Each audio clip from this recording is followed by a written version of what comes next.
When we talk about Norton Campbell, it's impossible to ignore how tough his life was. Fans of his character know he worked as a miner before becoming a prospector, and that his journey was full of hardship with almost no real choices. At first glance, it might feel like his backstory is just written to be overly dramatic. But the truth is, Norton's life is rooted in reality.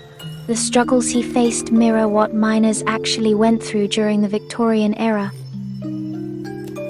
Today, when we think about miners, whether it's coal, oil, or other industries, we picture steady pay, a respected job, even something society admires. But in the Victorian era, it was the complete opposite. Coal mining was backbreaking, dangerous work, and miners were often treated as outcasts, living on the margins of society.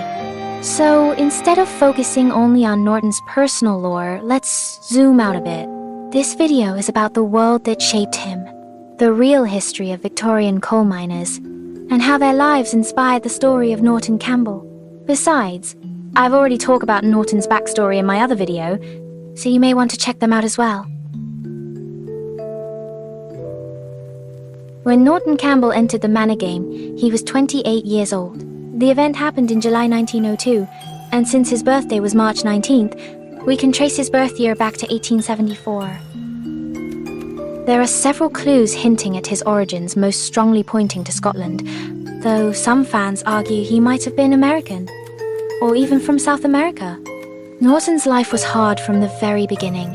His father worked as a coal miner, one of the harshest and least respected jobs of the era. Nothing is clearly known about his mother. Some theories suggest she may have died while Norton was still young, leaving him to be raised mostly by his father. But even that didn't last.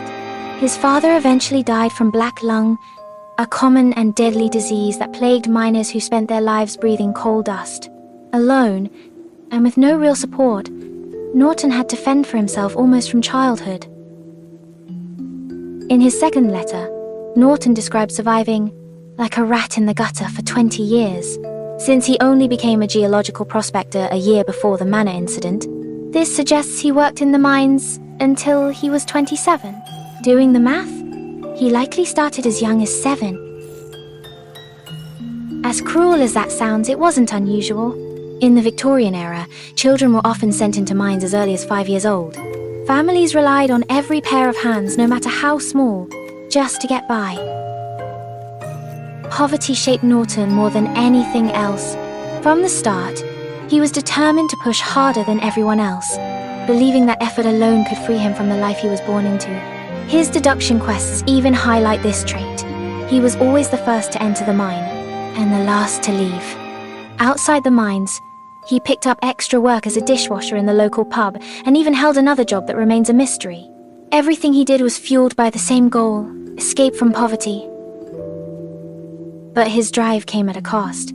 Mine owners admired his work ethic, but his fellow workers grew jealous and hostile. Norton endured their abuse, convinced that hard work would eventually break the cycle of poverty. Yet deep down, he must have known the truth. In that era, a miner's fate was usually sealed. Once you entered the pit, you rarely left it until your body broke down. Many spent their last days in the hospice, waiting for death. Norton refused to accept that destiny. His chance came through Benny, an old friend of his father. Once a miner himself, Benny was now bedridden in a hospice, his body ruined by years underground. He and Norton's father had once dreamed of finding gold instead of coal, something that could actually change their lives. Benny even kept a secret list of 13 possible mines. Norton's father never lived to chase that dream, and Benny was too frail to try. At first, Norton visited Benny under the guise of caring for him, but his true motive was the map. Eventually, Benny gave in, sharing his secret with Norton and hoping they could pursue the dream together. Instead, Norton betrayed him. Once he had the map, he abandoned Benny, who died full of resentment. Norton searched the 13 mines one by one. 12 were worthless. At the 13th, the Golden Cave, he resorted to explosives, ignoring the danger of collapse. Some hints suggested that by using the explosives, Norton also intended to trap the other miners out of vengeance. Whatever the reason, be it vengeance or gold, or both, the cave collapsed, killing them all.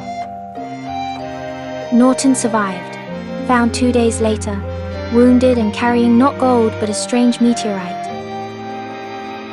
Authorities investigated, but dismissed the tragedy as an accident. Norton walked free, shaped the meteorite into a magnet, and reinvented himself as a geological prospector. Not long after, he was approached with a deadly offer. Assassinate a woman for a large sum of money. Norton accepted without hesitation. That choice carried him to Elitist Manor. That was the shortened version of Norton's backstory. He had a harsh life being a miner. Still, what was life actually like for miners back then? What happened to Norton Campbell is undeniably tragic. Yet, for miners of the Victorian era, his story wasn't unusual. Miners were the backbone of Britain's economy at the time. Coal was the lifeblood of the Industrial Revolution, powering factories, railways, and ships. But behind that progress was a world built on suffering, harsh labor, poverty wages, and daily risks that could snatch lives away at any moment. Norton's background as a miner reflects the grim reality millions endured. Coal was in constant demand, and by the mid-19th century, Britain had become the world's largest producer. Towns rapidly grew around collieries, and mine owners needed as many workers as possible, for as little cost as possible. Poor families had no choice but to send everyone underground, fathers, mothers, and even children. Childhood as we think of it today didn't really exist. By age 12, many were already doing full adult labor, and some started as young as 4. Everyone's wages went straight into the family pot. Survival depended on it. For many mine owners, workers were just numbers. Miners weren't paid by the hour, but by how much coal they extracted. That system pushed families to bring their children underground, to dig out every possible piece as quickly as possible. The faster they worked, the more they earned. But it also meant more accidents, more injuries, and even then, the pay was far from fair. Workers were usually fined if their coal contained too many small fragments called slag, or if they had stoppages caused by gas or dust. Their wages could shrink before they even received them. The exploitation didn't stop there. Families were often forced to live in company-owned houses, paying rent to their employers. Large families might be squeezed into just 2 rooms with little to call their own, often without running water or indoor bathrooms. Worse still, many were stuck in a monopoly system, forced to buy food and essentials from company-owned stores. In some cases, miners were paid with tokens that could only be used at these stores, not real money. On top of that, miners had to buy their own equipment, as the companies rarely provided any. With such little pay, Victorian coal miners also had to endure brutal working conditions. Mines were hot, damp, and cramped, since owners refused to spend extra money to expand the tunnels. That meant accidents were far more likely. Workers labored in almost complete darkness, their only light coming from candles they had to buy themselves. On the surface, this was partly for safety, as too much lighting increased the risk of fire damp explosions. But some might argue that this was yet another example of owners cutting costs at the expense of their workers' lives. As mentioned earlier, mining was a family affair. Even children as young as 5 were sent underground. Their first task was usually as a trapper, sitting alone in total darkness for 12 hours straight, opening and closing a wooden door to regulate airflow and allow coal to pass through. It was simple but dangerous. Falling asleep could mean disaster, and punishments, like beatings and such, were common. If a child survived long enough, they might advance to working as a hurrier or thruster by age 8. Hurriers strapped themselves to heavy coal tubs, while thrusters pushed from behind, sometimes using their hands or even their heads.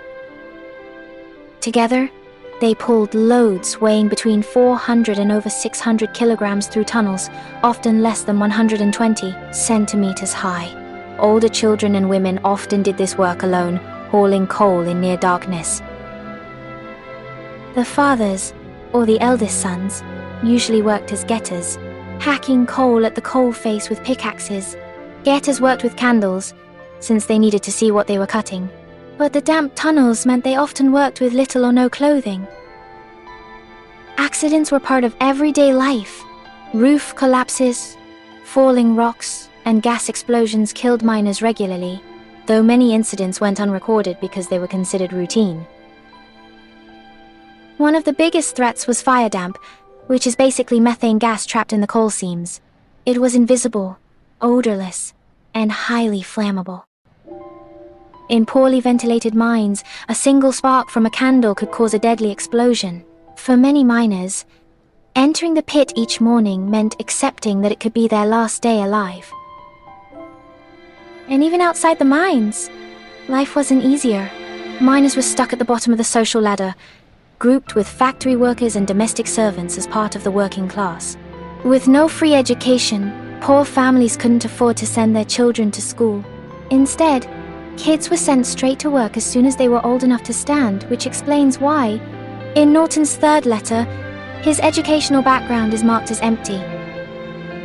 This was the world Norton Campbell was born into, a cycle of exploitation, poverty, and danger. His obsession with finding a way out wasn't simple greed, it was desperation. Desperation to escape a life where every day underground could be your last, and where poverty was inescapable, unless you risked everything. It's undeniable that what Norton did in the Golden Cave was cruel, but now that we understand how coal miners lived and worked during the Victorian era, his actions might look a little different. What Norton did came from desperation, a belief that once you became a miner, your fate was sealed. You'd work until your body gave out, and then die slowly in a hospice, just like the others. The working and living conditions of miners in that time drained people physically and mentally. It crushed any hope for change. When you're paid by how much coal you dig instead of your time, when children can be sent underground instead of to school, and when there are no laws to protect your safety, life becomes a trap. And for many miners, it stayed that way for generations. But things eventually changed, though not without tragedy. In 1838, an accident at the Huskar Colliery in Silkstone near Barnsley killed 26 children, 11 girls and 15 boys. The news reached Queen Victoria, who ordered an official investigation. Inspectors visited mining towns, often against the mine owners' wishes, and what they found horrified the public. Their report, published in 1842, exposed the brutal truth of child labor and the miners' suffering. This led to the Mines and Collieries Act of 1842, which banned women and girls from working underground and set the minimum working age for boys at 10. Education reforms soon followed. The Mandela Act of 1880 made school attendance mandatory for children aged 5 to 10 in England and Wales. Then, the Elementary Education Act of 1891 made schooling free for children up to 15. These laws gradually pulled children out of the mines and gave them access to education, and with it, the chance for a better life. But Norton's story feels like it came from an earlier time, before all these laws existed. Even though Norton's story takes place in the late 19th and early 20th centuries, Norton's experiences mirror the lives of miners before 1842, when cruelty and hardship were simply part of the job. In the end, Norton's story isn't just fiction, it's a reflection of real history. When you play him, you're not just playing a character, you're stepping into the worn boots of thousands of miners who lived, suffered, and died under the same cruel system that shaped him. If you'd like to learn more about the real lives of Victorian miners, check out the sources linked in the video description, and feel free to share any extra context in the comments in case I'm missing something. As always, thanks for watching. Silmina, signing off.